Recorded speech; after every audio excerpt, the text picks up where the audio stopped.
you say, I as I stand here am God, this is insane. This is altogether wrong. But it's I as I have no idea about myself. I in my depths. I as this thing am God. The word God isn't any good anymore in that context. So you could just say, there is no God. Or you could say there both is and is not.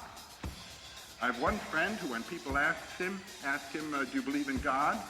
He answers, if you do, I don't. If you don't, I do.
When you have two terms, God and man, there is a final problem.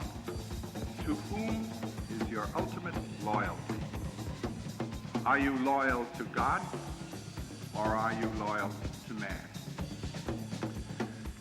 In the Near East, the loyalty is to God. And this is magnificently rendered in the book of Job.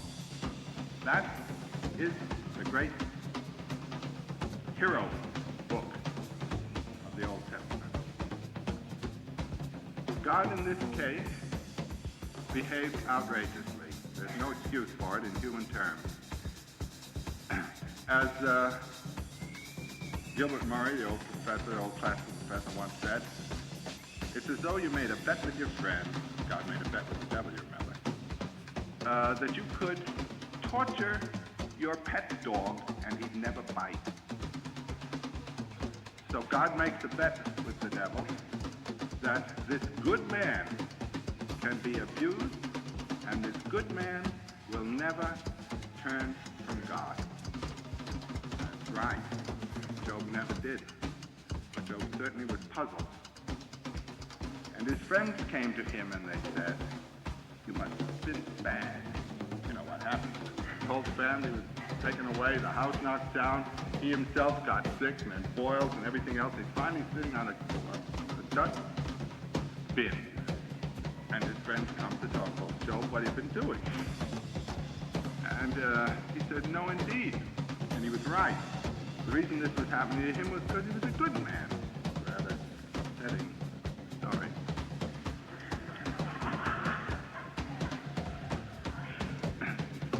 Well, holding to his guns, you might say, he challenged God.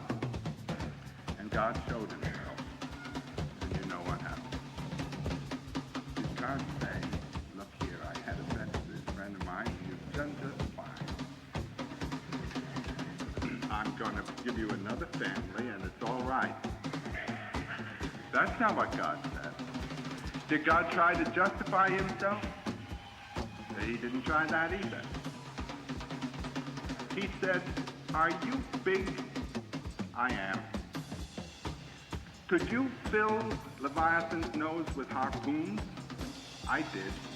Try it. In other words, who is little man with his puny powers of thought and reason and judgment to challenge the universe to be righteous as a man would be, to attribute human justice to the universe, to attribute any human quality to the universe? Who are you to do a thing like that? The universe is a mystery, and I'm it. And Job said, I've heard of thee, now I behold thee, and I cover my head with ashes. I despise myself. He renounced his human judgment in the face of the mystery. Now when we turn to Europe, the Greeks, the Romans, the Celtic, and Germanic people, no Greek would ever have done that. You know what happened to Zeus when he didn't behave decently? The Greeks despised him. There's that story of Prometheus. Zeus pinned him to a rock because he cheated Zeus once in favor of man. And a little company of ambassadors come, and they say, look here, Prometheus, you just apologize, the old boy will let you go. Now Zeus was big too. He could fill Leviathan's nose with harpoons. But what did Prometheus say? He said, you tell Zeus I despise him.